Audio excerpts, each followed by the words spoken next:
বাবরের মা-বাবাকে অনুরোধ, ওর বিয়ের ব্যবস্থা করুন। ক্যারিয়ারে কঠিন সময় পার করছেন শর্ত সাপেক্ষে পাকিস্তানের বর্তমান সময়ে সেরা ব্যাটার বাবর আজম। বাংলাদেশের সঙ্গে সর্বশেষ টেস্ট সিরিজে ৪ ইনিংসে ১৬ করে রান করেছেন ৬৪। এমন পরিস্থিতিতে তাকে ফর্মে ফিরতে অন্যরকম পরামর্শ দিয়েছেন পাকিস্তানের সাবেক ক্রিকেটার বাসেত আলী।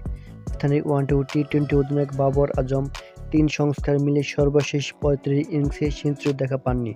টেস্টে তার সাম্প্রতিক পারফরম্যান্স আরও নাজুক। ২০২২ সালের ডিসেম্বরের পরে এ ফরম্যাটে একটি 50 দেখা পাননি তিনি। আগামী মাসে ৩ ম্যাচের টেস্ট সিরিজ খেলতে পাকিস্তান সফর করবে ইংল্যান্ড।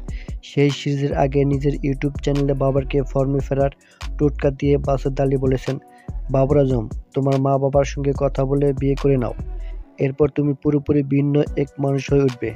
আমি জানি যখন কোনো খেলোয়াড় ভালো খেলতে পারে না তখন কেমন অনুভূতি হয়। আমি বাবর মা-বাবাকে অনুরোধ করছি, ওর বিয়ের ব্যবস্থা করুন। বড় ভাই হিসেবে আমি ওকে বলতে চাই, ভাই বিয়ে করে ফেলো, তোমার যথেষ্ট বয়স হয়েছে।